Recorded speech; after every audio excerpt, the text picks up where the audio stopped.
ومن يضلله فلا هادي له ونشهد أن لا إله إلا الله وحده لا شريك له ونشهد أن سيدنا وسندنا ونبينا وشفيعنا وحبيبنا وحبيب ربنا وطبيبنا وطبيب قلوبنا ومولانا محمدا عبد الله ورسوله أرسله بالحق بشيرا ونذيرا وداعيا إلى الله بإذنه وسراجا منيرا اللهم صل على محمد وعلى آل محمد كما صليت على إبراهيم وعلى آل إبراهيم إنك حميد مجيد اللهم بارك على محمد وعلى آل محمد كما باركت على إبراهيم وعلى آل إبراهيم إنك حميد مجيد أما بعد فأعوذ بالله من الشيطان الرجيم بسم الله الرحمن الرحيم ولا تصل على أحد منهم مات أبدا ولا تقم على قبره إنهم كفروا بالله ورسوله وماتوا وهم فاسقون وقال سيدنا رسول الله صلى الله عليه وسلم كن عالما أو متعلما أو متبعا أو محبا ولا تكن خامسا أو كما قال عليه الصلاة والسلام صدق الله العلي العظيم وبلغ رسوله النبي الكريم ونحن على ذلك لمن الشاهدين والشاكرين والذاكرين والحمد لله رب العالمين سبحانك لا علم لنا إلا ما علمتنا إنك أنت العليم الحكيم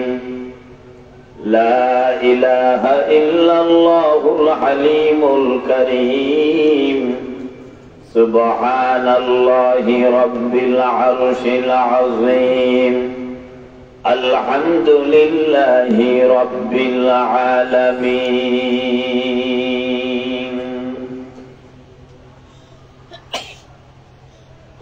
दिल जिंदा व बेदार अगर हो तो बतदरीज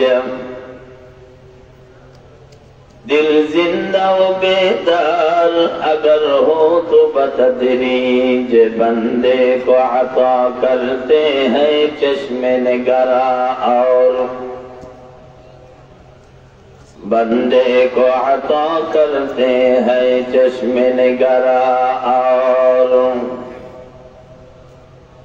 अहवाल मकामात पे मौकूफ है सब कुछ, अहवाल मकामात पे मौकूफ है सब कुछ, हर लहज़ा है सालिक का ज़मा और मका और हर लहज़ा है सालिक का ज़मा और मका और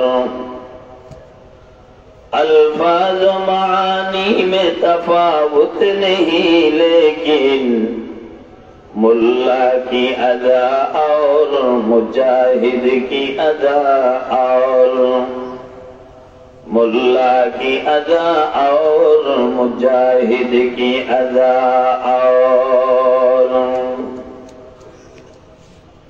अल्हम्दुलिल्लाह। उत्तर पूर्व मोहम्मदपुर বাইতুল নূর জামে মসজিদ সংলগ্ন এলাকাবাসীর যৌথ উদ্যোগে চৌধুরী বাড়ি জামে মসজিদ কর্তৃক আয়োজিত 12তম ইসলামী সম্মেলন আল্লাহ রাব্বুল ইজ্জত ওয়াল জালাল বাইতুল নূর জামে মসজিদ এবং এলাকাবাসীর যৌথ উদ্যোগে 12তম ইসলামী সম্মেলনের প্যান্ডেলে আমাদেরকে সমবেত হওয়ার একত্রিত হওয়ার তৌফিক দান করেছেন। হৃদয় উজাড় করে উচ্চ আওয়াজে মহব্বতে রব্বে কায়নাতের দরবারে শুকরগুজার হই, সকলেই বলি আলহামদুলিল্লাহ। শুকরে নেয়ামত নেয়ামত আফজু কুনাত, শুকরে নেয়ামত নেয়ামত আফজু কুনাত, কুফুরে নেয়ামত আযকাফত বেরু কুনাত। মহাপবিত্র আল কোরআনের সূরা তওবা থেকে একটি আয়াত তেলাওয়াত করেছি। গালিবান সম্ভবত আয়াত নাম্বার 84। আল্লাহ রাব্বুল ইজ্জত ওয়াল জালাল ইরশাদ করেন, ওয়ালা তুসাল্লি আলা আহাদিম মিনহুম মাতা আবাদা। এই জাতীয় মুসল্লিগুলো, নামাজিগুলো যখন মারা যাবে, ওয়ালা তুসাল্লি আলা আহাদিম মিনহুম মাতা আবাদা, আপনি নবী কখনো এদের জানাজার নামাজ পড়বেন না। এই জাতীয় মুসল্লিগুলো যখন মারা যাবে, মুসলিম মুসল্লিগুলো যখন মারা যাবে, আপনি নবী কখনো এদের জানাজার নামাজ পড়বেন না। ওয়ালা তাকুম আলা কবরি, কবরের কাছেও দাঁড়াবেন না, অর্থাৎ কবর জিয়ারতও করবেন না। ইন্নাহুম কাফারু বিল্লাহি ওয়া রাসূলিহি, নিঃসন্দেহে এরা আল্লাহ এবং তার রাসূলকে অমান্য করেছে। নামাজ পড়তো ঠিক, কিন্তু নবীকে মানত না, আদর্শ মানত না। ওয়া মাতু ওয়া হুম ফাসিকুন, আর এই ফাসিকি, কুফরি, নেফাকি, নবীর অবাধ্যতা, নবীর আদর্শের বিরোধিতা ইত্যাদি কার্যকলাপের মধ্য দিয়েই তারা মৃত্যুবরণ করেছে। তওবা করে তারা সংশোধন হয় নাই। এই আয়াতকে সামনে রেখে নবী মুহাম্মদুর রাসূলুল্লাহ সাল্লাল্লাহু আলাইহি ওয়াসাল্লামের উম্মত কেমন হওয়া উচিত, নামাজি তার আচরণ কেমন হওয়া উচিত, এই বিষয়ের উপর সংক্ষিপ্ত নির্দিষ্ট আলোচনা আল্লাহ রাব্বুল ইজ্জত ওয়াল জালাল আমাদেরকে মনোযোগী হয়ে শোনার বুঝার তৌফিক দান করুন। জোরে বলি আমিন। নবী মুহাম্মদুর রাসূলুল্লাহ সাল্লাল্লাহু আলাইহি ওয়াসাল্লাম সৃষ্টির সেরা। কি বলেন আপনারা? নবীর আল্লাহর পরে যার মর্যাদা তিনি হলেন নবী মুহাম্মদুর রাসূলুল্লাহ সাল্লাল্লাহু আলাইহি ওয়াসাল্লাম। ইহুদিরা অর্থাৎ মূসা আলাইহিস সালাতু ওয়াস সালামের অনুসারীরা তারা নবীর নবুয়তের পর মক্কায় তারা বলে বেড়াতো যে মুহাম্মদকে মানার দরকার নেই, কারণ আমাদের নবী মূসা মুহাম্মদ সাল্লাল্লাহু আলাইহি ওয়াসাল্লাম থেকে শ্রেষ্ঠ। এটা ছিল ইহুদিদের দাবি। কিভাবে? আমার কথা বুঝতে তো আপনাদের কষ্ট হয় না। কিভাবে মুহাম্মদুর রাসূলুল্লাহ সাল্লাল্লাহু আলাইহি ওয়াসাল্লামের চাইতে মূসা দামি? ইহুদিদের বক্তব্য হলো মূসা আল্লাহর সাথে সরাসরি কথা বলে, আর মুহাম্মদ সাল্লাল্লাহু আলাইহি ওয়াসাল্লাম তিনি আল্লাহর সাথে সরাসরি কথা বলেন না, জিবরাইলের মাধ্যমে আল্লাহর সাথে কথা হয়। মাঝখানে একজন ওসিলা আছে, ওয়াসিতা আছে, মাধ্যম আছে, সেটা হলো জিবরাইল। আর মূসা ডাইরেক্ট কথা বলে। ওয়ামা তিলকা বিয়ামিনিকা ইয়া মূসা, আল্লাহ বলেন মূসা তোমার হাতে কি? ক্বালা হিয়া আসাই, মূসা বলে এটা আমার লাঠি। আতাওয়াক্কাউ আলাইহা, এর উপর ভর দিয়ে আমি চলি। ওয়া আহুশু বিহা আলা গনামি, আমি আমার বকরিগুলোর জন্য এই লাঠি দিয়ে গাছের পাতা পারি। ওয়ালিয়া ফিহা মাআরিবু উখরা, ইত্যাদি ইত্যাদি অনেক কাজ করি। ক্বালা আলকিহা ইয়া মূসা, আল্লাহ বললেন মূসা লাঠিটা ফেলে দাও। এই যে কথাগুলো, এগুলো আল্লাহ আর মূসা, মাঝখানে কোন জিবরাইল নাই। আর মুহাম্মদুর রাসূলুল্লাহ সাল্লাল্লাহু আলাইহি ওয়াসাল্লামের সাথে আল্লাহর কথোপকথন, মাঝখানে জিবরাইল। তাই ইহুদিদের যুক্তি যে মুহাম্মদের চাইতে নবী আমাদের মূসার দাম বেশি, মূসাকে ছাড়ার দরকার নাই। এই গেল একটা দিক। খ্রিস্টানরা অর্থাৎ যারা ঈসা আলাইহিস সালাতু ওয়াস সালামের অনুসারী, তারা বলে আমাদের ঈসা সবচেয়ে দামি, আমরা মুহাম্মদকে অনুসরণ করার দরকার নেই।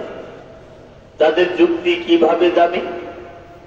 যে ঈসা আলাইহিস সালাতু ওয়াস সালাম আছেন তো, আপনারা জানেন তো ঈসার বিষয়। ঈসা আছেন তো, কোথায় আছেন? আসমানে। কোথায় আছেন সবাই বলেন? কোথায় আছেন? আসমানে। আরো জোরে বলেন কোথায়? আসমানে। জিন্দা না মুর্দা? জিন্দা।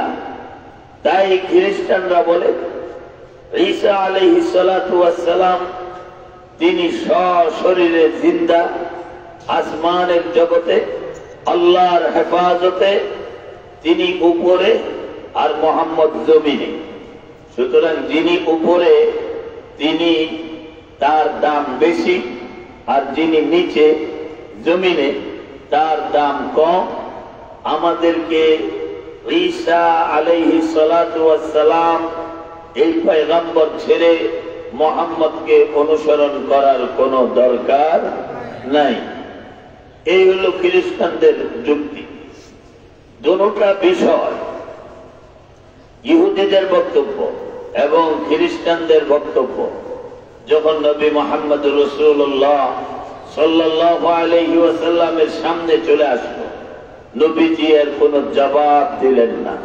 কিন্তু আল্লাহ রাব্বুল ইজ্জত ওয়াল জালাল তিনি জবাব দিলেন কথায় নয়, কাজে। কিভাবে? আল্লাহ রসুলকে আল্লাহ তাআলা মেরাজে সশরীরে সপ্ত আসমান ভেদ করে সিদরাতুল মুনতাহা পার করে আরশ মহল্লায় নিয়ে নবীর সাক্ষাৎ, নবীকে আল্লাহর সাক্ষাতে নবীকে আল্লাহ ধন্য করলেন। করে আল্লাহ তাআলা নবীর সাথে সেদিন সরাসরি কথা বললেন। নবী আপনি কি নিয়ে আসছেন? আপনারা ইতিহাস জানেন। আত-তাহিয়াতু লিল্লাহি ওয়াস-সালাওয়াতু ওয়াত-তাইয়্যিবাত। আসসালামু আলাইকা আইয়ুহান নাবিয়্যু ওয়া রাহমাতুল্লাহি ওয়া বারাকাতুহু। আসসালামু আলাইনা ওয়া আলা ইবাদিল্লাহিস সালিহিন। আশহাদু আল্লা ইলাহা ইল্লাল্লাহু ওয়া আশহাদু আন্না মুহাম্মাদান আবদুহু ওয়া রাসূলুহু। আমরা পড়ি কি পড়ি না নামাজ? নবীর সাথে আল্লাহর কথা হলো, ওই ঘটনা তর্জমা উদ্দেশ্য নয়, আপনারা এগুলো জানেন। আল্লাহ এই মেরাজে নবীর সাথে কথা বললেন, নবীকে নামাজ উপহার দিলেন। ইহুদিদেরকেও জবাব দিয়ে দিলেন যে মূসাকে তোমরা দামি বলছো মুহাম্মদের উপরে, কোন যুক্তিতে যে মূসা আল্লাহর সাথে সরাসরি কথা বলে? হ্যাঁ, মূসা আল্লাহর সাথে সরাসরি কথা বলে, এই জন্য মূসার দাম বেশি। আর মুহাম্মদও আল্লাহর সাথে সরাসরি মেরাজে কথা বলেছেন, মুহাম্মদের দাম এখানে বেশি। কেন? মূসার সাথে আল্লাহর যখন কথা হয়, মূসা ছিলেন জমিনে, আল্লাহ ছিলেন আরশে। সুবহানাল্লাহ। বেশ কম আছে কি নাই? মূসা ছিলেন জমিনে আর আল্লাহ ছিলেন আরশে। মূসার সাথে কথা যখন হয়, আর মুহাম্মদ সাল্লাল্লাহু আলাইহি ওয়াসাল্লাম তিনিও আল্লাহর সাথে কথা বলেছেন, আল্লাহ ও আরশে, নবী মুহাম্মদও আরশে। সুবহানাল্লাহ। গুফতে মূসা বা খুদা দর কোহে তোর, গুফতে মূসা বা খুদা দর কোহে তোর, গুফতে আহমদ বা খুদা দর আরশে নূর। এভাবে আল্লাহ তাআলা জবাব দিয়ে দিলেন খ্রিস্টানদেরকে যে তোমাদের নবী ঈসা তিনি তো আসমানের জগতে আছেন, আসমান, 7 আসমান পার হয়ে সিদরাতুল মুনতাহা পার হয়ে আরশ মহল্লায় তো যেতে পারেন নাই। আর মুহাম্মদুর রাসূলুল্লাহ সাল্লাল্লাহু আলাইহি ওয়াসাল্লাম তিনি 7 আসমান ডিঙ্গি সিদরাতুল মুনতাহা পার হয়ে আরশ মহল্লায়, অর্থাৎ ঈসা যেখানে আরশ মহল্লা, আল্লাহর আরশ মহল্লায় একমাত্র নবী মুহাম্মদুর রাসূলুল্লাহ সাল্লাল্লাহু আলাইহি ওয়াসাল্লাম ব্যতীত আর কেউই যেতে পারেন নাই। আল্লাহ সেই আরশ মহল্লায় নিয়ে নবীর শান, মান, মর্যাদা, ওয়া রাফা'না লাকা যিকরাক, নবীর মর্যাদা বাড়াইলেন কে? আল্লাহ। আল্লাহ বাড়াইলেন। প্রিয় হাজিরিন, নবীর শান আর মান অনেক বেশি। আমি আমার আয়াতের মধ্যে চলে আসি। ওই নবীর আদর্শ সবচেয়ে উত্তম আদর্শ। নবীর আদর্শ সুন্নাহকে অনুসরণ না করে যেই কাজের জন্য আল্লাহ নবীকে দুনিয়াতে পাঠিয়েছে, সেই নবীর আদর্শ সুন্নাহ আয়েশা সিদ্দিকা রাদিয়াল্লাহু তাআলা আনহা, যিনি কোরআনের হাফেজা ছিলেন, রাসূলের ইন্তেকালের পর সাহাবায়ে কেরাম আয়েশা রাদিয়াল্লাহু তাআলা আনহার ঘরের দরজার সামনে গিয়ে সমবেত হলেন, জমা হলেন, একত্রিত হলেন। পর্দার আড়াল থেকে বললেন, মা উম্মুল মুমিনিন আয়েশা সিদ্দিকা, মা জননী, আপনি রাসূল সম্পর্কে আমাদেরকে কিছু শোনান। তখন আয়েশা সিদ্দিকা ঘর থেকে উত্তর দিলেন একটা বাক্য, কানা খুলুকুহুল কুরআন, কানা খুলুকুহুল কুরআন। নবী সম্পর্কে তোমাদেরকে কি বলবো? গোটা কোরআন হলো নবীর জীবনী। সুবহানাল্লাহ। একটা অক্ষর, একটা শব্দ, একটা বাক্য, একটা আয়াত নবী সারা দুনিয়াতে আসে নাই। সব গোটা কোরআন নবীর জীবনী। নবী মুহাম্মদুর রাসূলুল্লাহ সাল্লাল্লাহু আলাইহি ওয়াসাল্লাম অনেক অত্যাচার, অবিচার, জুলুম, নির্যাতন সহ্য করেছে কাফের কর্তৃক। আয়াতের মধ্যে যারা মনে মনে নবীর সাথে বিদ্বেষ পোষণ করে এরা নামাজি হলেও জান্নাতে যেতে পারবে? আপনারা বলেন পারবে? নবীর একটা সুন্নাহকে যদি কেউ অস্বীকার করে ঈমান থাকবে? ঈমান থাকবে না। ইচ্ছায় হোক অনিচ্ছায় হোক কোরআন হাদিসের বাহিরে যাওয়ার কোন সুযোগ মুসলমানের নাই। আপনি আগে হিন্দু হতে পারেন, খ্রিস্টান হতে পারেন, ইহুদি হতে পারেন, কিন্তু যখন করেছেন মনে প্রাণে ভালোবেসে লা ইলাহা ইল্লাল্লাহু মুহাম্মাদুর রাসূলুল্লাহ কালিমা পড়ার পর এখন আর হিন্দু রীতিনীতি আপনাকে অনুসরণ করলে চলবে? ইহুদিদের রীতিনীতি অনুসরণ করলে হবে? হবে না, হবে না। একটা মেয়ে যখন বিবাহ দিবেন, ছেলে যেমন মেয়ে পছন্দ করার অধিকার রাখে, ঠিক অনুরূপ মেয়েকেও ছেলে পছন্দ করার অধিকার আছে, অধিকার রাখে। পর্দা ফরজ, কিন্তু ছেলে আর মেয়ে যেহেতু বিবাহ বন্ধনে আবদ্ধ হবে, একে অপরকে ভালো করে বুঝতে হবে, দেখতে হবে। তাই বিবাহের মাসালায় বিবাহের পূর্বে ছেলে মেয়েকে দেখতে পারে, মেয়েও ছেলেকে দেখতে পারে, এবং কোনো জিজ্ঞাসা থাকলে দুই চারটা কথাও তারা বলতে পারে। আল্লাহ ফরজ বিধানটাকে ওই জায়গায় শিথিল করে দিয়েছে। মেয়ে যদি বলে ছেলের পছন্দ হয়েছে, মেয়ে যদি বলে এই ছেলে আমার পছন্দ না, তাহলে মেয়ের উপর মেয়েকে বাবা মা আত্মীয় স্বজনরা প্রতিবেশীরা বুঝাইতে পারে, কিন্তু তার উপরে চাপ প্রয়োগ করার ক্ষমতা রাখে না।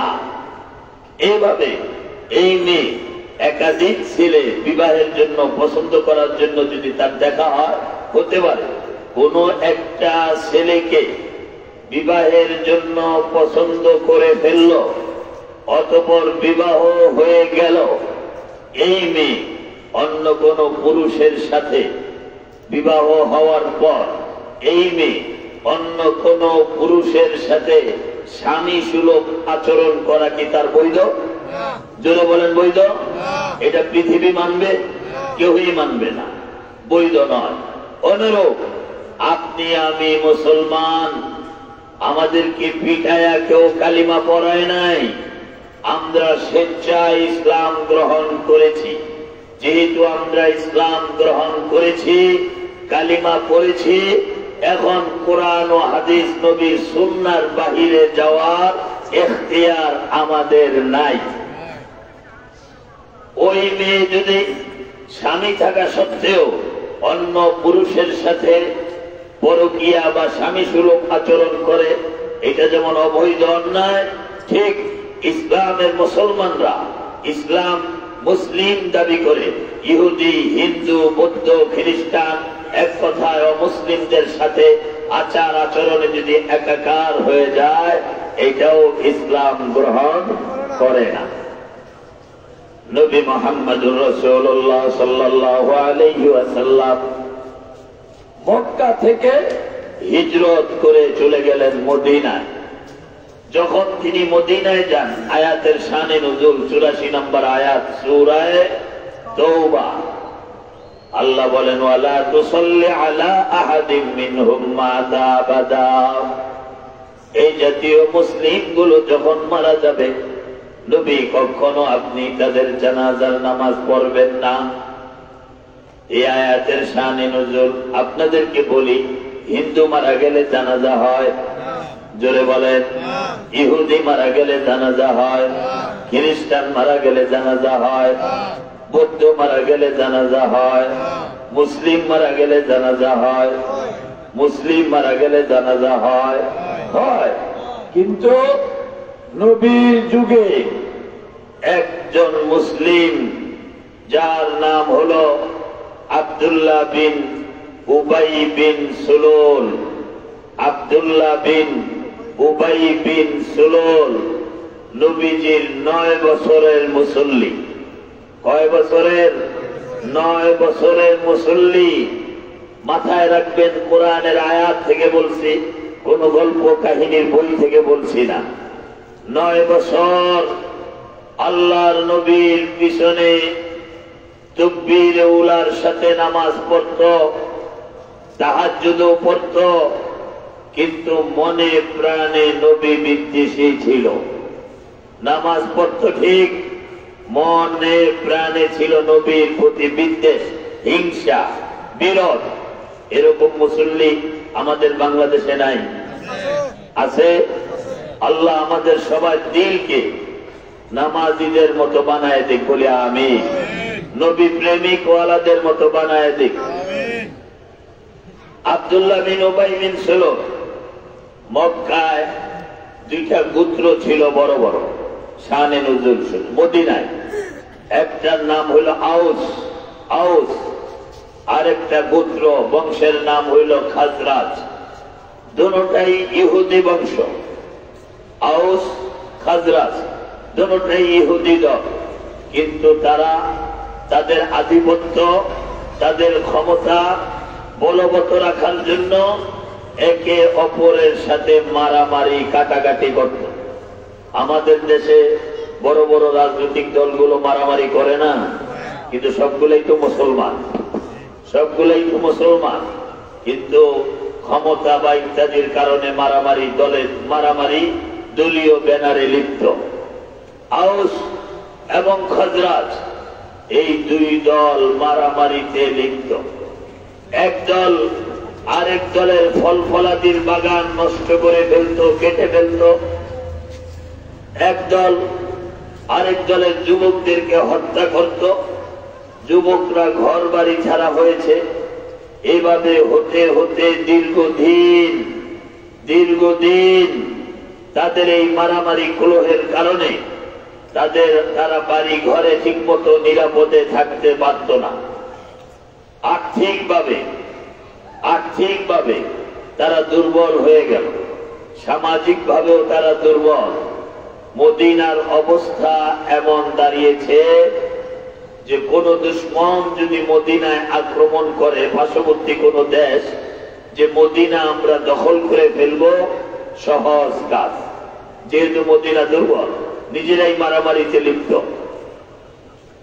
আল্লাহ রাসূল সাল্লাল্লাহু আলাইহি ওয়াসাল্লাম ওই সময় হিজরত করে মদিনায় যাবেন, পরিবেশ তৈরি হচ্ছে।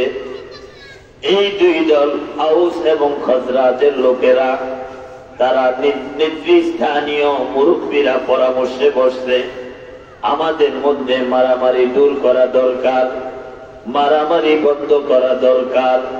কিভাবে বন্ধ করা যায়?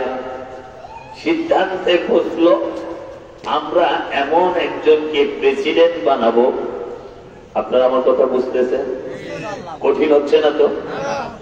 আমরা এমন একজনকে প্রেসিডেন্ট বানাবো, নেতা বানাবো, যার হাতে মদিনার দায়িত্বটা ছেড়ে দেব। তিনি কোন দলের হবেন না, তিনি নিরপেক্ষ হবেন। কেউ যদি কারোর উপর অন্যায় ভাবে চড়াও হয়, তিনি ন্যায় ইনসাফের সাথে বিচার করবেন, সালিশ করবেন। এই মর্মে আমরা এমন একজনকে প্রেসিডেন্ট বা নেতা বানাবো, যিনি কাউকে ভয়ও করবেন না, যার শিক্ষা দীক্ষা এবং দূরদর্শিতা, চিন্তা ভাবনা সবকিছুই রাষ্ট্রের কল্যাণে কাজ করবে। কে হতে পারে সে ব্যক্তি? আলোচনার শেষ সিদ্ধান্তে উপনীত হলো, ব্যক্তিটা হবে আব্দুল্লাহ বিন উবাই বিন সালুল। নাম মনে রাখতে পারবেন কিনা আমি জানি না, তারপরও আমি বলে যাচ্ছি, আপনারা চেষ্টা করবেন। আব্দুল্লাহ বিন উবাই বিন সালুল, আব্দুল্লাহ বিন উবাই বিন সালুল। এই ব্যক্তি মদিনার প্রেসিডেন্ট হবে। সাথে সাথে রেজুলেশন হলো, আপনারা যারা সংগঠন করেন বিভিন্ন সমিতি বা আপনারা এগুলো ভালো বুঝবেন। রেজুলেশন পাস হলো যে ইনি প্রেসিডেন্ট হবেন, সিদ্ধান্ত 1 পাস। 2 নম্বর, কোন তারিখ থেকে তিনি মদিনার দায়িত্ব গ্রহণ করবেন, কোন তারিখ থেকে। তারিখও লেখা হয়ে গেল। 3 নাম্বার, তিনি যে মদিনা শাসন করবেন তার ইচ্ছা মতো না কোন সংবিধানকে অনুসরণ করবেন। তখন তারা 10 সদস্যের 10 জনের একটা কমিটি তৈরি করল। এই কমিটির কাজ, তারা মদিনা শাসনের জন্য একটা নীতিমালা তৈরি করবেন, যেখানে গাছ কাটলে গাছ কাটার অন্যায়ের কি শাস্তি হতে পারে, কারো মার্ডার করলে মার্ডারের শাস্তি কি হতে পারে, জিনা বেবিচার হলে বেবিচারের শাস্তি কি হতে পারে, চুরি করলে চুরির শাস্তি কি হতে পারে, ডাকাতি করলে ডাকাতির শাস্তি কি হতে পারে, অন্যায়ের ব্যবধানে শাস্তিও তো ব্যবধান হবে, এটাই স্বাভাবিক। এই নীতিমালাগুলো তারা তৈরি করতেছে। এই নীতিমালা সংবিধানের আলোকে আব্দুল্লাহ বিন উবাই বিন সুলুল তিনি মদিনা পরিচালনা করবেন। চলছে কাজ। আর আরো একটা রেজুলেশনে পাস, আব্দুল্লাহ বিন উবাই বিন সুলুল যেহেতু মদিনার রাজা হবে, প্রেসিডেন্ট হবে, তার জন্য একটা আলাদা টুপি। আপনারা দেখছেন বিভিন্ন মিডিয়াতে যে আগের কালে রাজা বাদশাদের পোশাক টুপি ভিন্ন প্রকৃতির হতো। আব্দুল্লাহ বিন উবাই বিন সুলুলের জন্য আলাদা পোশাক, আলাদা টুপি তৈরি করা হবে। টুপি তৈরি করা হয়েছে, নীতিমালাও প্রায় শেষ। ওই সময় জনাবে মুহাম্মদুর রাসূলুল্লাহ সাল্লাল্লাহু আলাইহি ওয়াসাল্লাম হিজরত করে মদিনায় তাশরীফ নেন। দলে দলে লোক রাসূলুল্লাহ সাল্লাল্লাহু আলাইহি ওয়াসাল্লামকে দেখার জন্য তাশরীফ আনেন। আল্লাহর রাসূল সাল্লাল্লাহু আলাইহি ওয়াসাল্লাম কাফের হলেও মানুষ হিসাবে দাওয়াতের নমুনা বাড়ায়া দিলেন। দ্বীনের কাজের নমুনায়, দ্বীনের চাহিদায় আল্লাহর রাসূল তাদেরকে কালিমার দাওয়াত দিচ্ছেন। আর আস্তে আস্তে মানুষ মুসলমানের সংখ্যাও বাড়তেছে। এবার একটু আগে যে বলেছি যে 10 জনের একটা সদস্য নীতিমালা, কোন অন্যায়ের কি বিচার।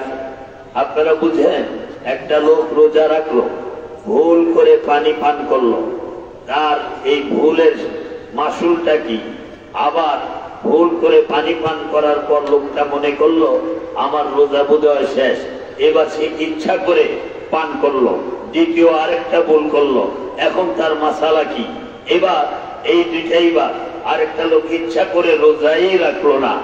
এই যে এক রোজা নিয়া 3 ধরনের অপরাধ হলো, অন্যায় হলো। 3 অন্যায়ের জন্য শাস্তির ধরন ভিন্ন। যেই লোক ভুলে পানি পান করে ফেলছে, সে যদি আর না খায় তার রোজা হবে, কোনো অসুবিধা নাই, কাজাও নাই, কাফারাও নাই, এমনি শেষ। কিন্তু পানি পান করার পর রোজা ভেঙে গেছে মনে করে আলেমের দ্বারস্থ না হইয়া ইচ্ছা করে যে আবার পানি পান করলো, এর জন্য তাকে কাজা রাখতে হবে রমজানের পরে। আর যে লোকটা ইচ্ছা করে রোজাই রাখলো না, সারাদিন খাইলো করলো, তার 60টা রোজা রাখতে হবে। তাহলে অন্যায়ের বেশ কমে মাসুল বা শাস্তির ধরন বেশ কম হয় কি হয় না? এই 10 সদস্য চুরি করলে কি শাস্তি, ডাকাতি করলে কি শাস্তি, বেবিচারে লিপ্ত হলে কি শাস্তি, গাছ কাটলে কি শাস্তি, জমি দখল করলে কি শাস্তি, নীতিমালা তৈরি করতে। এই এক জামাত পুরা রাসূলের দরবারে আসে। আল্লাহ রাসূল সাল্লাল্লাহু আলাইহি ওয়াসাল্লামের সাথে আলোচনা। নবীকে বললেন, ও নবী, আপনার ইসলামে মার্ডার কেসের শাস্তি কি? মার্ডার কেস বুঝছেন তো, হত্যাকারীর শাস্তি কি? নবী নির্দ্বিধায় বলে দিলেন, ইয়া আইয়ুহাল্লাযীনা আমানু কুতিবা আলাইকুমুল কিসাসু ফিল কতলা। হত্যার বদলে হত্যা। এরা মাথাওয়ালা লোক, 10 সদস্যের, মদিনার বাছাই করা বুদ্ধিজীবী। এরা বলল এটা তো যুক্তিতে আসে না। নবী বললেন কিভাবে? ধরেন হে নবী, ধরেন একটা লোক মারা গেল, তাকে মার্ডার করা হলো, মার্ডারের কারণে তার স্ত্রী বিধবা হলো, এক সমস্যা। 2, তার বাপ থাকলে বাপ সন্তান হারা হলো। 3, মা থাকলে মাও সন্তান হারা হলো। 4, সন্তান যদি থাকে সন্তানগুলো বাপ হারায় এতিম হয়ে গেল। এইভাবে একটা লোক মার্ডার হলে পরিবার ক্ষতিগ্রস্ত হয়। এই মার্ডারকে কেন্দ্র করে হত্যাকারীকেও যদি আবার মার্ডার করা হয়, তাহলে এখানে যে ব্যক্তি মারা গেল 4-5টা লোক ক্ষতিগ্রস্ত হলো, প্রতিশোধ বিচার হিসাবে আপনি হত্যাকারীকেও যখন আবার হত্যা করে ফেলবেন, ওইখানেও তো 4-5টা লোক ক্ষতিগ্রস্ত হবে। আপনারা আমার কথা বুঝছেন? ওইখানেও তো হবে। তাহলে আমরা আপনার সাথে একমত হতে পারলাম না। নবীকে বলতেছে মদিনার বুদ্ধিজীবী ইহুদি কাফেররা। নবী বললেন তোমাদের যুক্তি তোমাদের কাছে, আমার আল্লাহর কাছে অপরাধগুলো দমন করার ব্যবস্থা হলো এমন, এই অপরাধের দরজা একদম চিরতরে বন্ধ করে দেওয়া। তোমরা যে যুক্তি দিয়েছ হত্যাকারীকেও যদি হত্যা করা হয় তার পরিবারও ক্ষতিগ্রস্ত হয়, তাহলে তোমরা বিচার করবা কিভাবে? আমরা বিচার করব হত্যাকারীকে কিছু দিনের জন্য জেলখানায় আটকায়া রাখবো। কথা বলছেন কিনা? এরপরে কি করবা? এরপরে আমরা হত্যাকারীকে ছেড়ে দেব। নবী বলেন হত্যাকারী যদি জেলখানা থেকে জামিনে বের হইয়া আবার মার্ডার করে তখন কি করবা? আপনারা আমার কথা বলছেন কিনা? এই যদি জেলখানা থেকে জামিনে বের হয়ে আবার মার্ডার করে তখন কি করবা? আটকায়া রাখবো। আবার তো জামিনে বের হয়ে আবার মার্ডার করবে, এরপরে কি করবা? এরা চুপ হয়ে গেল। নবী যখন বললেন আমার আল্লাহর কাছে মানুষের জানের দাম অনেক, আমার আল্লাহ বলেন যদিও তোমাদের দৃষ্টিতে কিছুটা ক্ষতি হয়, হত্যাকারীকে বাঁচায় রাখা ইসলামের কোন রীতিনীতিতে নাই। এটাই উত্তর। হত্যাকারীকে মেরে ফেলো, এখানেই তাকে ক্ষান্ত করো, এখানেই তাকে থামিয়ে দাও, সে যেন ভবিষ্যতে আর মার্ডার করার সুযোগ না পায়।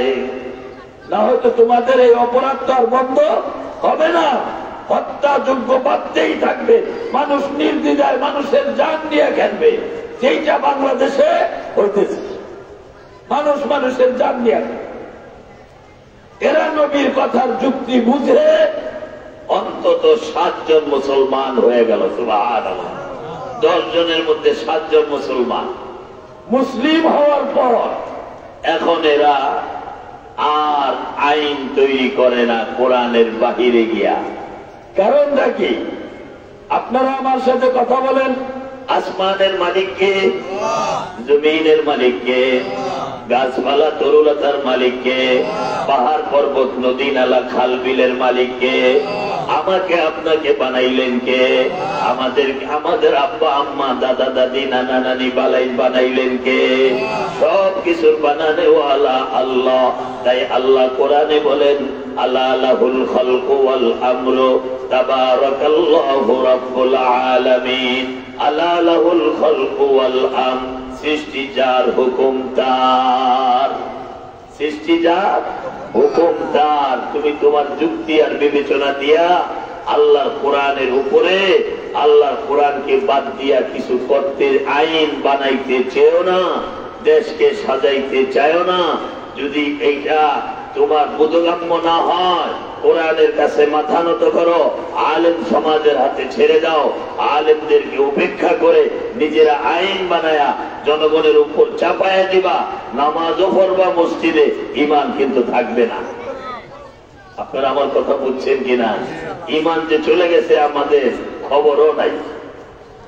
নবী মুহাম্মদুর রাসূলুল্লাহ সাল্লাল্লাহু আলাইহি ওয়াসাল্লামের সাহাবী এই 10 জন বুদ্ধিজীবীর মধ্যে 7 জনই মুসলমান হয়ে গেল। যেই তারিখে আব্দুল্লাহ বিন উবাই বিন সুলুলকে রাজা টুপি পরায়া, মুকুট পরায়া, শপথ বাক্য পাঠ করায়া মদিনার প্রেসিডেন্ট হিসাবে প্রেসিডেন্ট ঘোষণা করবে, ওই তারিখও পার হয়ে গেছে। কারণ এই 7 জন কাজ করে না, কারণ তারা আগে ছিল ইহুদি, এখন হইল মুসলমান। আর নবীও মদিনায় উপস্থিত। আব্দুল্লাহ বিন উবাই বিন সুলুল তিনি প্রেসিডেন্ট হইতো, তিনি বুঝে ফেলছেন এই 7 জন এরা তো দল থেকে পদত্যাগও করে নাই, আবার মুসলমানও হয়ে গেছে, আবার মুসলমানের পক্ষেই কাজ করে, আমার জন্য কোনো কাজ করে না, তাই কি করা যায়? মুনাফিকি তৈরি করলো। মুনাফিকি বুঝে তো কি কৌশল অবলম্বন করেছে দেখেন। সেই ইহুদি টুপি লাগায়া, দাড়ি লাগায়া, পাগড়ি লাগায়া 300 মুরিদ রয়েছে, সবগুলা ইহুদি। কয়শ? 300 দল বেঁধে নবীজির দরবারে এসে বলে, ইয়া রাসূলুল্লাহ আমারে কালিমা পড়ান। দেরি হয়ে গেছে ব্যস্ততার কারণে, না হয় সকলের আগে আমি কালিমা পড়ে মুসলমান হতাম। নবী মুহাম্মদুর রাসূলুল্লাহ সাল্লাল্লাহু আলাইহি ওয়াসাল্লাম সরল মন, নবী তো আর গায়েব জানে না, কালিমা পড়ায়া মুসলমান বানাইলেন। কিন্তু আব্দুল্লাহ বিন উবাই বিন সুলুলের উদ্দেশ্য কিন্তু কালিমাওয়ালা মুসলমান হওয়া নয়, উদ্দেশ্য হইল ভিন্ন। কিরকম ভিন্ন? ভোটের সময় দেখেন না কিছু বেনামাজি টুপি মাথায় বোর্ডে খাড়াই গেছে, এখন নামাজি গো ভোট দরকার, টুপি টাপি মাথায় দিয়ে মুসলমান হয়ে গেছে। এরকম কিছু দৃশ্য নজরে আসে কি আসে না? আব্দুল্লাহ বিন উবাই বিন সুলুলের উদ্দেশ্য হলো এখন তো আমি মুসলমান হয়ে গেলাম। 300 ইহুদি গোপনে ইসলামের বেশ ধারণ করে ইসলাম গ্রহণ করলো। নবীও জানে আমি মুসলিম, সমাজও জানে আমি মুসলিম, তাহলে ওই 7 জন তো এখন আমার পক্ষে কাজ করবে। আমি যখন নেতা হয়ে যাব এরপরে বুঝাবো ইসলামের 12টা কেমনে বাজাইতে হয়। উদ্দেশ্য হইল তার ভিন্ন, কিন্তু নবী তো জানতেন না। এই আব্দুল্লাহ বিন উবাই বিন সুলুলের এই তথ্য আল্লাহ জানে কি জানে না, মনের খবর জানে কি জানে না।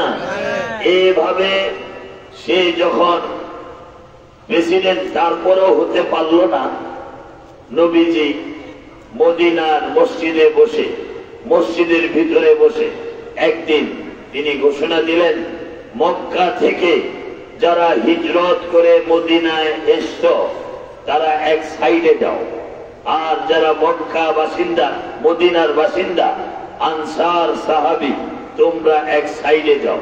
2 সাইড হয়ে গেল।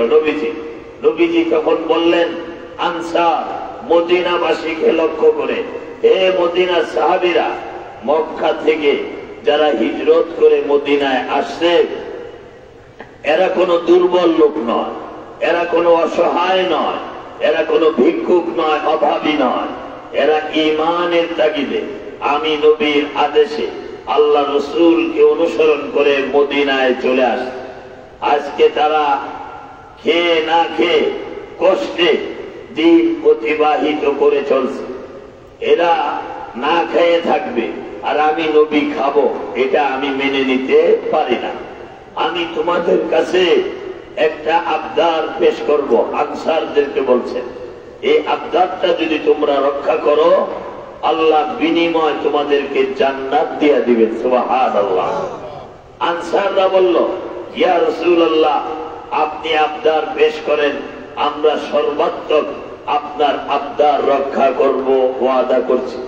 নবী বললেন, আনসাররা মুহাজির এক একজন সাহাবীকে তোমরা ভাই বানায় নাও, ছেলে বানায় নাও, মহিলাদেরকে বোন বানায় নাও।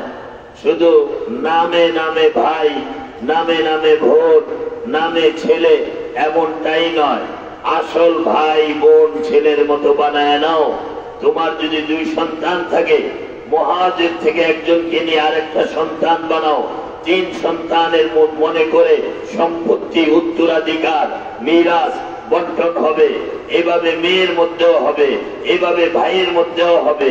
এইভাবে যদি হয় তাহলে তাদের থাকা খাওয়ার আবাসিক স্থায়ী একটা ব্যবস্থা হয়ে যায়।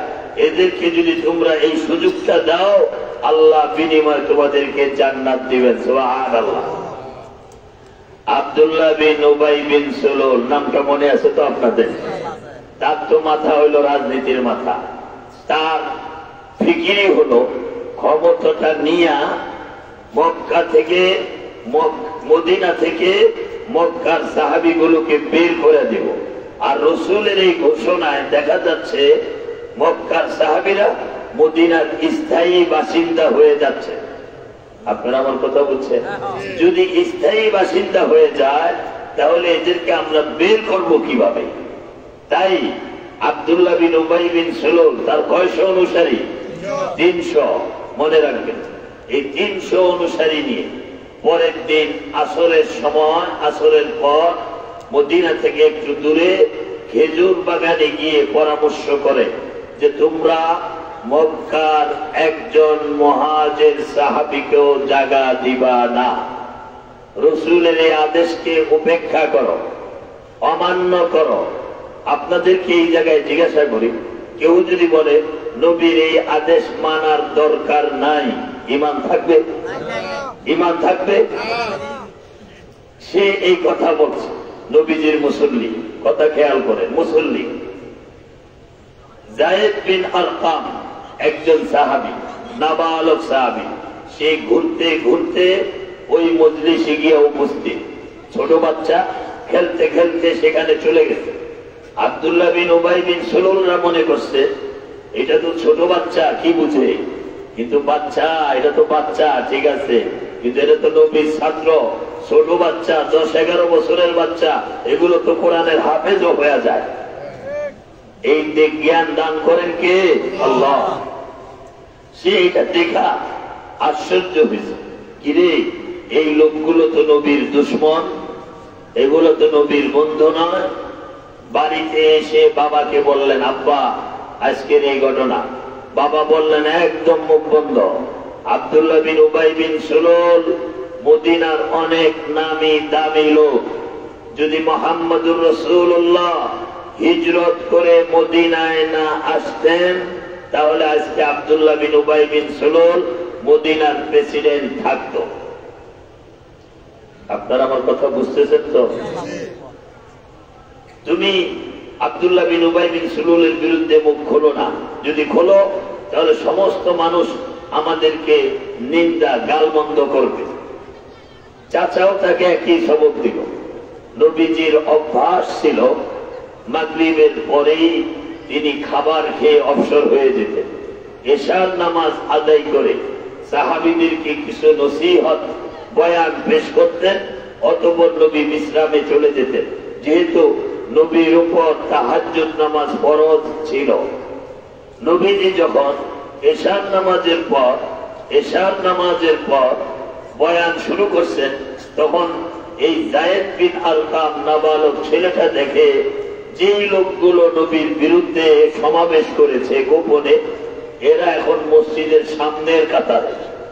নবীজি যখন বয়ান করে এদের ইশক ও ঈমানিক জজবা, সুবহানাল্লাহ আলহামদুলিল্লাহ মানে চিল্লায়া, মানে এরাই 1 নম্বর ঈমানদার, এমন একটা ভাব।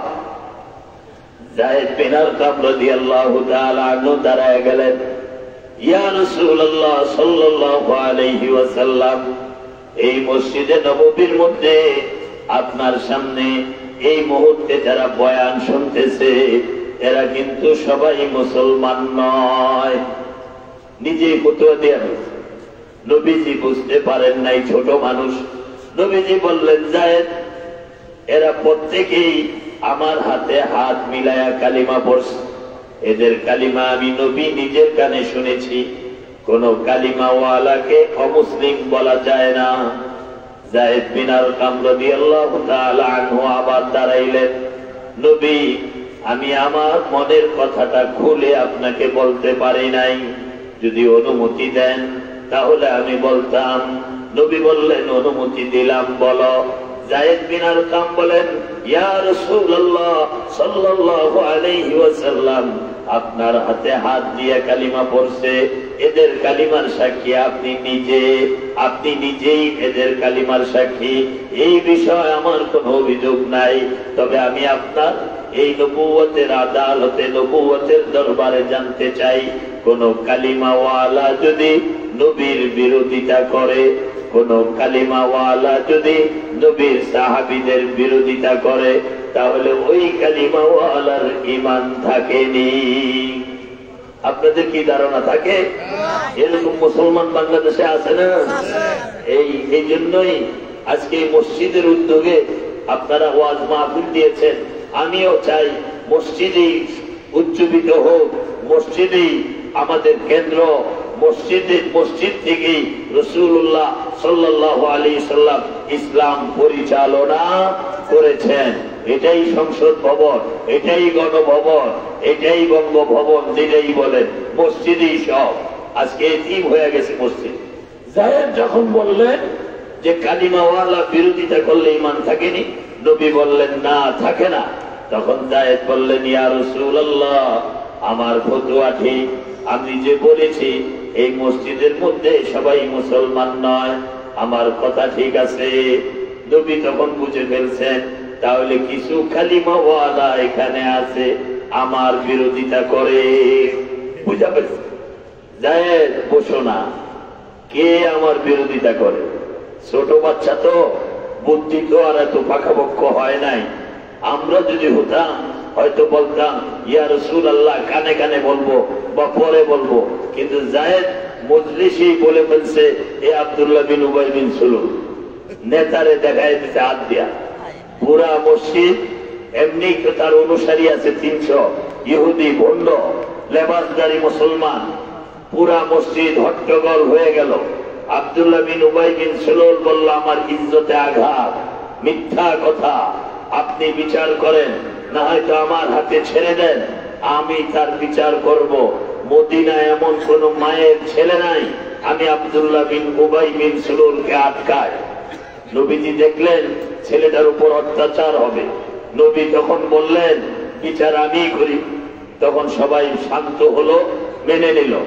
জায়েদকে দাঁড় করায় রাসূল বললেন, জায়েদ, আমি নবী এখন বিচারক। আল্লাহু আকবার। তুমি যে ঘটনার বর্ণনা দিয়েছ আব্দুল্লাহ বিন উবাই বিন সুলুলের, এটা তুমি হয়তো ভুল বুঝেছ, ভুল শুনেছ। জায়েদ বিন আরকাম বলে, ইয়া রাসূলুল্লাহ, আমি তো আপনার কাছেই শিখেছি মিথ্যা বলা মহাপাপ। আলা লানাতুল্লাহি আলাল কাযিবিন, মৃত্যুকের উপর আল্লাহর অভিশাপ। আমি মিথ্যা বলতে পারবো না। আমি যা দেখেছি সত্য দেখেছি, আমি যা শুনেছি সত্য শুনেছি। আরো বিপদ হইতেছে না? রাসূলুল্লাহ সাল্লাল্লাহু আলাইহি ওয়াসাল্লাম বললেন, জায়েদ, তাহলে সাক্ষ্য প্রমাণ পেশ করো। আদালতে প্রমাণ ছাড়া বিচার করা যায় না, প্রমাণ দাও। তখন জায়েদ টেনশনে পড়ে গেছে, মাথা নিচু হয়ে গেছে। কিছুক্ষণের মধ্যেই বললেন, ইয়া রাসূলুল্লাহ, আমি সাক্ষী দিব, কিন্তু আমি সাক্ষী দেওয়ার আগে আপনার জুবান মুবারক থেকে একটা কথার স্বীকৃতি চাই। রাসূল বললেন, কি স্বীকৃতি বলো?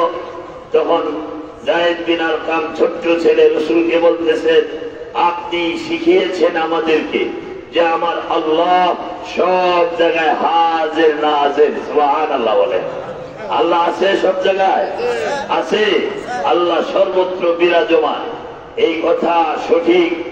তখন রাসূল বললেন, হ্যাঁ, অবশ্যই আল্লাহ সর্বত্র বিরাজমান, আল্লাহ সর্বস্থানে আছেন। ওহুয়া মাআকুম আইনামা কুনতুম, তোমরা যেখানেই থাকো আমি আল্লাহ তোমাদের সাথেই আছি। জায়েদ বললেন, বাস বাস ইয়া রাসূলুল্লাহ, আমার সাক্ষী হয়ে গেছে। আমার সাক্ষী হলেন আমার আল্লাহ। সুবহানাল্লাহ। আমি যেটা দেখেছি, আমি যেটা শুনেছি, সেটা তো আমার আল্লাহও দেখেছে, সেটা তো আমার আল্লাহও শুনেছে। এখন বিষয় হলো আল্লাহ আমার পক্ষে সাক্ষী দিবেন কি দিবেন না, আল্লাহর বিষয়। আল্লাহ যদি চান এখানে নীরবতা পালন করে আপনার আদালতে আমাকে আসামি বানায়া, অপরাধী বানায়া শাস্তি দিবেন, আমি শাস্তি গ্রহণের মাধ্যমে ঈমানি পরীক্ষা দিতে প্রস্তুত। সুবহানাল্লাহ। কথা দেখছেন? আপনি আপনার শাস্তি গ্রহণ করার জন্য প্রস্তুত। আমি বিন্দু মাত্র আল্লাহর উপর, আপনার উপর নারাজ হব না। আর আল্লাহ যদি চান সাক্ষী দিয়ে আমি জায়েদকে এই আপনার আদালত থেকে মুক্ত করবেন, সেটা আল্লাহর মর্জি, ইচ্ছা। সাথে সাথে জিবরাইল চলে আসছে। সুবহানাল্লাহ।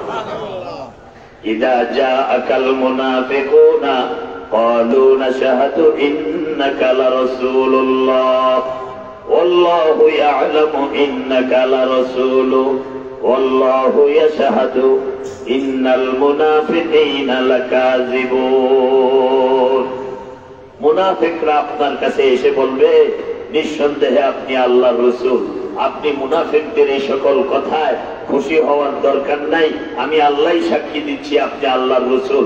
মুনাফিকরা স্বীকৃতি দিলেও আপনি আল্লাহর রাসূল, না দিলেও আপনি আল্লাহর রাসূল। ইশারায় নবীজি বুঝা ফেলছেন যায়েদ সত্য আর আব্দুল্লাহ বিন উবাই বিন সালুলরা মুনাফিক। আপনারা আমার কথা বুঝছেন কিনা? রাসূল বুঝা ফেলছেন। রাসূলুল্লাহ সাল্লাল্লাহু আলাইহি ওয়াসাল্লাম কৌশল অবলম্বন করে বললেন, এই শুনানি, এই বিচার এখানেই স্থগিত করা হলো। তোমরা কোনো সমালোচনায় লিপ্ত হবে না, পরবর্তী বিষয় আমি দেখছি, আমি দেখব। এইভাবে রাসূল শেষ করে দিলেন। এই আব্দুল্লাহ বিন উবাই বিন সালুল 9 বছর, কয় বছর?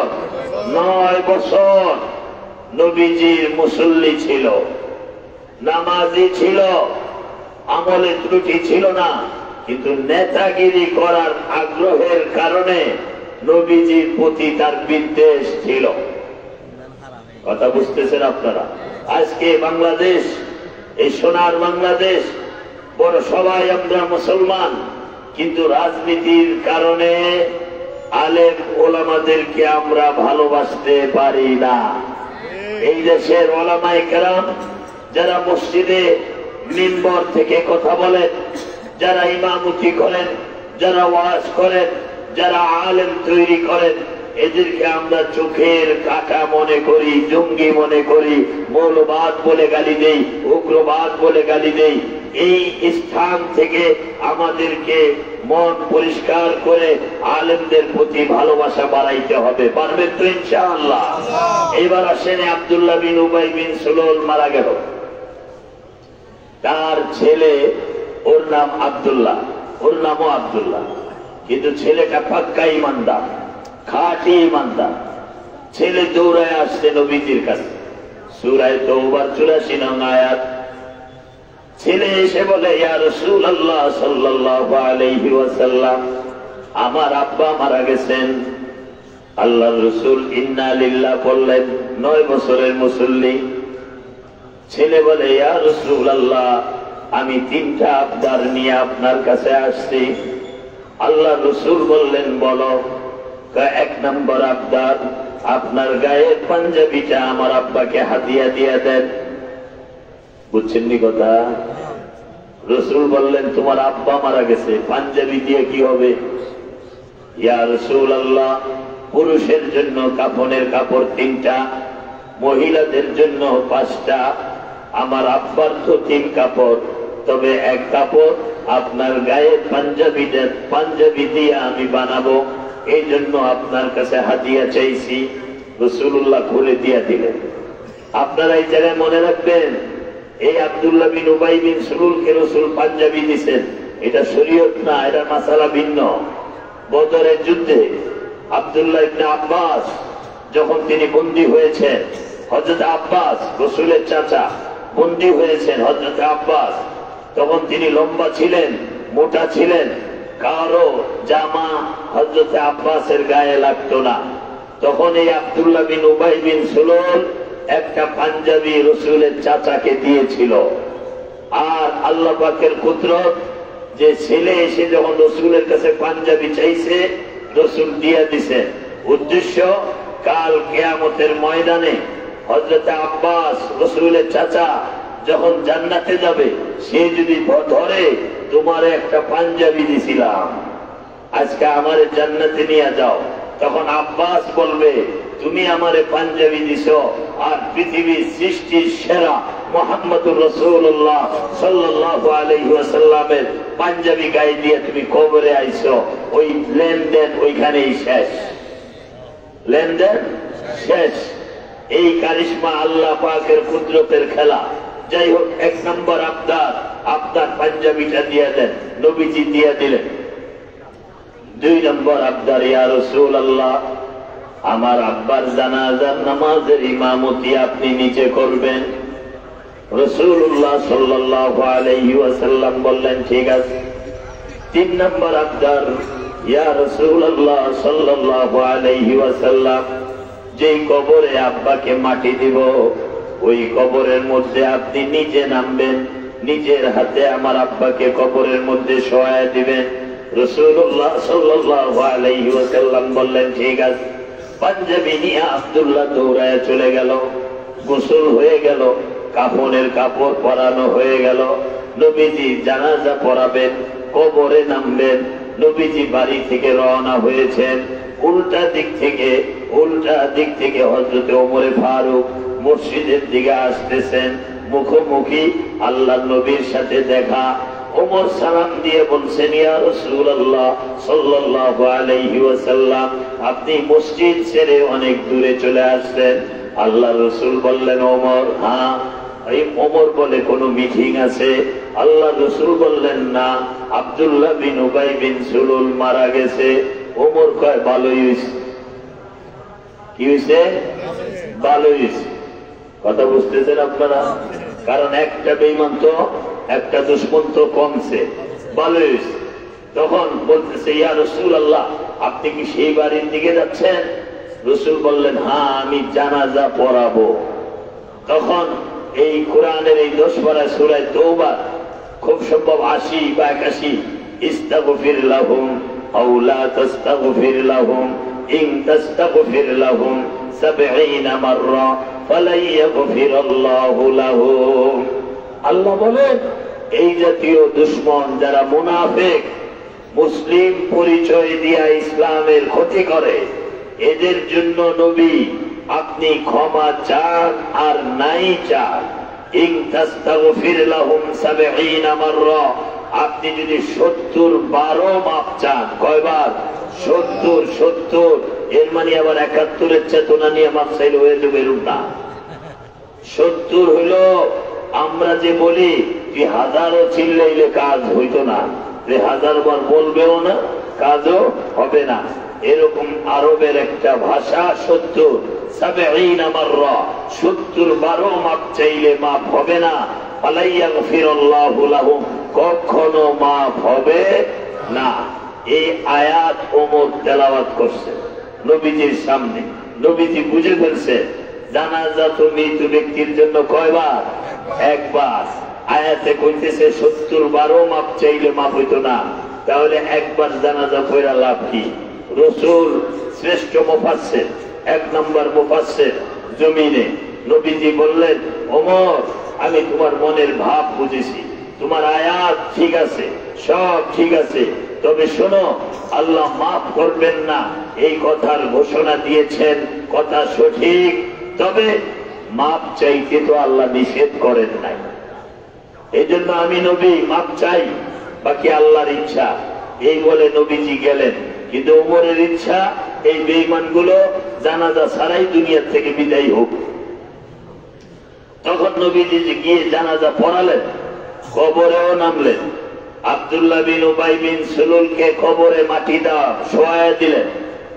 আব্দুল্লাহ বিন উবাই বিন সুলুল তার ছেলে যে আবদার করলো 3টা, ছেলের ইচ্ছা বাবাকে বাঁচানো, যে বাবা রাসূলের বিরুদ্ধাচরণের কারণে নামাজি হওয়া সত্ত্বেও বাবার মাফ হবে না।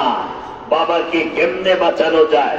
রাসূলের জামাটা যদি কাফনের কাপড় হিসাবে পরাইয়া দিতে পারি, কবর হয়তো আমার আব্বাকে শাস্তি দিবে না। আর রাসূলের দোয়া কবুল হয় সরাসরি। রাসূল যদি জানাজার ইমামতি করেন, আল্লাহুম্মা গফির লিহাইয়িনা ওয়া মাইয়িতিনা, আমাদেরকে, আমাদের মৃতদেরকে মাফ করে দেন, এতটুকু কথাও যদি রাসূল বলেন, আল্লাহ জানাজার উসিলায় আব্বাকে মাফ করে দিবেন। রাসূল যেখানে যায় সেখানেই রহমত, যেই ঘরে যায় সেখানেই রহমত। রাসূল যদি কবরে নামেন, তাহলে আব্বার কবরটা রহমতে ভরপুর হয়ে যাবে, আযাবের কোনো সম্ভাবনা থাকবে না। তাই 3 আবদার, রসুল যখন কবরে আব্দুল্লাহ বিন উবাই বিন সলুলকে শোয়া দিলেন, মাটি দেওয়া হচ্ছে, কবরের পারে দাঁড়ায় আছে, এমন সময় জিব্রাইল সূরা তাওবার 84 নম্বর আয়াত, ওয়ালা তুসাল্লি আলা আহাদিন মিনহুম মাতা আবাদা ওয়ালা তাকুম আলা কবরি ইন্নাহুম কাফারু বিল্লাহি ওয়া রাসূলিহি ওয়া মাতু ওয়া হুম ফাসিকুন। আয়াত নাযিল করলেন আল্লাহ। এই জাতীয় মুসলিম গুলো যখন মারা যাবে, কথা বুঝতেছেন আপনারা? কার পিছনে নামাজ পড়ছে? রাসূলের পিছনে। এমন ইমাম পৃথিবীতে আর আসবে না, এমন খতিব পৃথিবীতে আর আসবে না, এমন মসজিদ যেই মসজিদে 1 রাকাত নামাজ পড়লে 50,000 রাকাত নামাজের সওয়াব, সেই মসজিদের মুসল্লি রাসূলুল্লাহ স্বয়ং মুসল্লি। আল্লাহ নিষেধ করে দিচ্ছেন, ওয়ালা তুসাল্লি আলা আহাদিন মিনহুম মাতা আবাদা। এই জাতীয় মুসলিম গুলো যখন মারা যাবে, আপনি কখনো এদের জানাজার নামাজ পড়বেন না। ওয়ালা তাকুম আলা কবরি, এদের কবরের কাছেও দাঁড়াবেন না। ইন্নাহুম কাফারু বিল্লাহি ওয়া রাসূলিহি, এরা আল্লাহ এবং তার রাসূলকে অমান্য করে চলছে। ওয়া মাতু ওয়া হুম ফাসিকুন। আর এই ফাসিকি, নেফাকি, কুফরি, বিদ্বেষ, নবীর প্রতি বিদ্বেষ, এই কার্যক্রমের মধ্য দিয়েই তারা মৃত্যুবরণ করেছে। তওবা করে সংশোধন হয় নাই। আমি আপনাদের কাছে আজকে এই নতুন এলাকা আমার জন্য, আপনাদের কাছে আমি হাটাজারির ছাত্র, আপনাদের কাছে নতুন সন্তান হিসাবে কোরআনের যে আয়াত আপনাদের সামনে তেলাওয়াত করলাম, কোন কারণে দল যত বড় হোক, যত বড় ক্ষমতাবান হোক, ইসলামের বিরুদ্ধে যদি চায়, আর আপনি যদি সেই দলের অনুসারী হন, একজন কর্মী হন, আর এই দল দ্বারা যদি ইসলাম ক্ষতিগ্রস্ত হয়, দুনিয়াতে হয়তো আমরা জানাজা পড়লাম, বা বাইতুল মুকাররমের খতিব জানাজা পড়লো, বা কাবার খতিব জানাজা পড়লো, কাজ কিন্তু হবে না। যেখানে নবীজির ইমামতি, জানাজার ইমামতি কাজে লাগে না, সেখানে আপনি আর আমি কি? এজন্য আসেন, আমি যে হাদিসটা তেলাওয়াত করেছি, নবী 4টা ফর্মুলা দিয়ে গেছেন। কোন আলিমান, তুমি আলেম হও, আও মুতাআল্লিমান, যদি আলেম হতে না পারো আলেমের ছাত্র হও, মাসলা মাসাইল জেনে শুনে আলেমদের কাছে জিজ্ঞাসা করে ছাত্র হইয়া আমল করো। আও মুত্তাবিআন, যদি ছাত্র হওয়ার যোগ্যতা না রাখো আলেমকে অনুসরণ করো। আলেম কোন দিকে আছে, আলেম কোন দলে আছে, কথা বুঝতেছেন আপনারা? আলেম কোন দলে আছে, আলেম কোন দিকে আছে। আও মুহিব্বান, অনুসরণও যদি করতে না পারো তাহলে আলেমকে ভালোবাসো, আলেমকে ভালোবাসো। আমাদের হাটাজারি মাদ্রাসার উস্তাদ মরহুম আমির হেফাজত আল্লামা জুনায়েদ বাবুনগরী নওয়ারাল্লাহু মারকাদাহু ওয়া জাআলাল জান্নাতা মাসওয়াহু, সবাই বলি আমিন। হুজুরকে আমি নিজে প্রশ্ন করেছিলাম, আও মুহিব্বান, আলেমকে ভালোবাসো। আলেমকে যে কে ভালোবাসতেছে, কারা ভালোবাসে, এটা আমরা বুঝবো কিভাবে? তখন হুজুর বললেন, এটা একটা সহজ জিনিস। যেই লোকগুলো বলবে আলেমরা ভালো, বা আলেমদের উপরে অত্যাচার ঠিক না, বা আলেমদেরকে নিয়ে এভাবে সমালোচনা করা ঠিক না, বোঝা যাবে যে তার অন্তরের মধ্যে আলেমের মহব্বত আছে। বিধায় আলেমের কোন দুর্নাম বা আলেমের উপর অত্যাচার, অবিচার, জুলুম, এটা সে বরদাস্ত করতে পারে না। আল্লাহ জাল্লা শানুহু আমাদের সবাইকে কোরআনের দিকে ধাবিত হওয়ার তৌফিক দান করুন।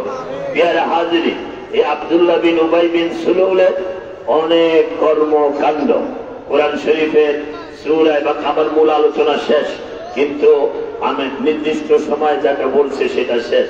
তারপরেও ওস্তাদ যে আসার আগ পর্যন্ত আপনাদেরকে নিয়ে আব্দুল্লাহ বিন উবাই বিন সুলুলের বিষয় কোরআন থেকে আরো কিছু কথা বলি। কোরআনের মধ্যে আছে ওয়াইদা খালাও ইলা শায়াতিনহিম ওয়া ইযা লাকুল্লাযীনা আমানু ক্বালু আমান্না ওয়া ইযা খালাউ ইলা শায়াতিনহিম। এই আয়াতের শানে নুজুল। মসজিদ থেকে বের হইয়া আব্দুল্লাহ বিন উবাই বিন সুলুল তার অনুসারীদেরকে নিয়ে ইসলামের বিরুদ্ধে চক্রান্তে লিপ্ত। পিছন দিক থেকে পিছনে কিছুক্ষণ পরে হযরতে আবু বকর সিদ্দিক, এমনি ভাবে হযরতে আলী, এমনি ভাবে হযরতে ওমর, আরো কয়েকজন সাহাবী তারা এক জমাত আসতেছে। আব্দুল্লাহ বিন উবাই বিন সুলুল ওমরকে দেখা সাথীদেরকে রেখে, হযরত কেমন আছেন সালাম দিয়া, আসসালামু আলাইকুম ওয়া রাহমাতুল্লাহ, খুব নরম নরম হইয়া খুব সম্বর্ধনা মানে খুব তাজিম তাকরীম সম্মান দিয়া মুসাফা করলেন, সালাম দিলেন। ওমরে ফারুক রাদিয়াল্লাহু তাআলা আনহু তিনি রাগী মানুষ, তিনি বলে ফেললেন আব্দুল্লাহ বিন উবাই বিন সুলুলকে, কারণ তার তো হিস্টরি জানা আছে, এটা 2 নম্বর। ওই যে যায়েদ বিন আরকামের মামলা আপনারা ভুলে গেছেন, এটা তো ওমরের মনে আছে।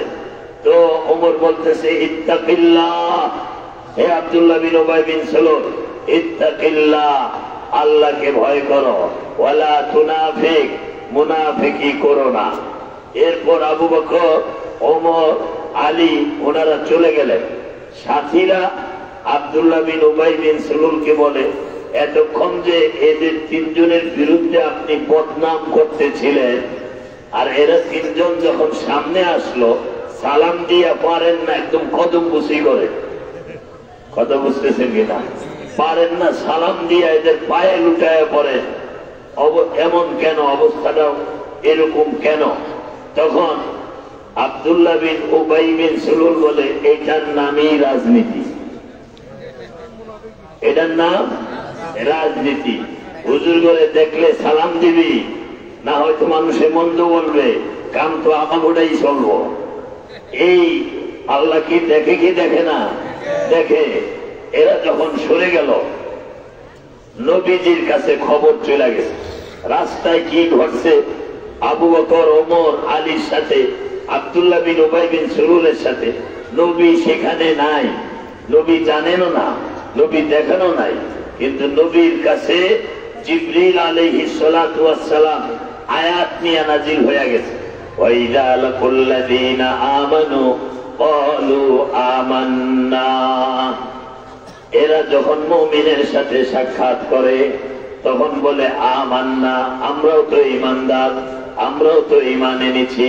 ওয়া ইযা খালাউ ইলা শায়াতিনহিম, আর যখন নীরবে নির্জনে তাদের শয়তানদের নিকটবর্তী হয়, যারা বেঈমান ইসলাম বিরোধী লিডার, যারা আল্লাহর কোরআন তাদেরকে শয়তান বলেছে, কি বলছে? শয়তান।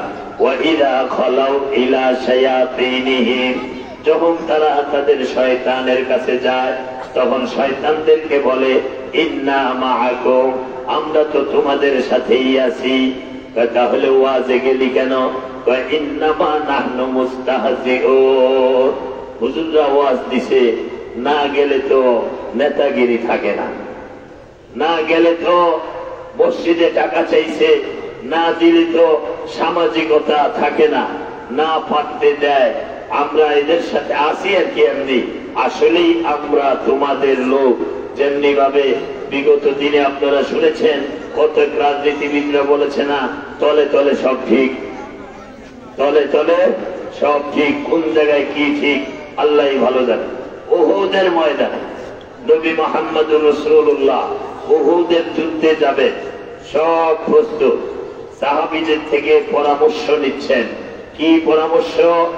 উহুদের যুদ্ধটা কিভাবে হবে, যুদ্ধ করব কি করব না। ওমর বললেন, ইয়া রাসূলুল্লাহ চলেন, বদরের যুদ্ধে আমাদের অস্ত্র ছিল না, আমরা আল্লাহর উপর তাওয়াক্কুল করে মাঠে ছিলাম, আল্লাহ আমাদেরকে সাহায্য করেছেন, সে আল্লাহকে আজকে উহুদে নাই, আপনি চলেন। এভাবে আবু বকর বললেন চলেন, আলী বলে চলেন। আব্দুল্লাহ বিন উবাই বিন সুলুল তো নামধারী মুসলমান, সে পরামর্শ দিল ভিন্ন। রাজনীতিক ব্রেন। ইসলাম মার খায় বেঈমানের হাতে, মার খাওয়ার আগে নিজেদের ঘরের মুনাফিকদের হাতেই ইসলাম কিন্তু মার খায়। এই দেশ বলেন, বিভিন্ন দেশ বলেন, অমুসলিমরা মুসলমানকে আঘাত করতে অনেক চিন্তা ভাবনা করে, কিন্তু তাদের এজেন্ট আছে, এজেন্ট, দালাল, এদের মাধ্যমে ইসলামকে তারা দুর্বল করে তোলে। এর প্রমাণ ওহদ। আব্দুল্লাহ বিন উবাই বিন সুলুল বলল, ইয়া রাসূলুল্লাহ সাল্লাল্লাহু আলাইহি ওয়াসাল্লাম, আমাদেরকে উহুদের যুদ্ধ হবে, তবে উহুদের ময়দানে যাওয়ার দরকার নাই, আমরা মসজিদের ভিতরে থাকব, ওরা মসজিদে আক্রমণ করুক, ফলে আমরা এখান থেকে প্রতিহত করব। আমাদের মধ্যে যদি কেউ আহত হয় তাহলে এলাকার মা বোনেরা তাদেরকে সেবা চিকিৎসা দিতে পারবে। এক। দুই, মহিলারা বাড়ির ছাদ থেকেও ইট পাটকেল মেরে আমাদেরকে যুদ্ধে সহযোগিতা করতে পারবে। এটা পরামর্শটা সুন্দর, কিন্তু উদ্দেশ্য হলো তার ভিন্ন। কিভাবে ভিন্ন? যে যুদ্ধের পোশাক পরিধান করে নবীর নেতৃত্বে যারা ময়দানে যাবে, সবাই তো একসাথেই যাবে। ওইখানে যখন যাবে, কাফেরদের সাথে যে তার আতাত, আব্দুল্লাহ বিন উবাই বিন সুলুলের আতাত, গোপন আতাত, বিদ্রোহ করবে, নিজেদের মধ্যেই গন্ডগোল লাগাবে। ওইখানে মক্কার কাফেররা যারা আছে তারা তো বুঝবে না কোনটা আব্দুল্লাহ বিন উবাই বিন সুলুলের লোক আর কোনটা মুহাম্মদুর রাসূলুল্লাহ সাল্লাল্লাহু আলাইহি ওয়াসাল্লামের লোক। তারা তো পোশাকে বুঝবে না। তার উদ্দেশ্য হলো, যদি ময়দানে যাই তাহলে তো পাইকারি আক্রমণ হবে, আমার দলের লোকও মারা যাইতে পারে। এই জন্য তার পলিসি হলো, আমরা মসজিদেই থাকবো। নবীকে পরামর্শ দিছে, তারা আক্রমণ করলে আমরা প্রতিহত করব। মহিলারা ইট পাথর মেরে সহযোগিতা করবে। আমাদের কেউ আহত হলে এদেরকেও তারা চিকিৎসা সেবা যত্ন দিতে পারবে। এটা বলছে ঠিক, কিন্তু উদ্দেশ্য হলো, ওরা যখন মসজিদে আক্রমণ করবে, ওরা তো বাহির থেকে আক্রমণ করলো, আর আব্দুল্লাহ বিন উবাই বিন সুলুলের কয়শ মনে আছে তো? ওই 300 লোক ভিতরে বিদ্রোহ করবে। এতে কি হবে? রসুলের সৈনিকরা তারা মসজিদের ভিতরে দুশ্মন সামলাবে না বাহিরের দুশ্মন সামলাবে? তারা কথা বুঝছেন কিনা? ভিতরের ঘরের দুশ্মন সামলাবে না বাহিরের দুশ্মন সামলাবে? তাই এই মুসলমানরা বিপাকে পড়ে যাবে।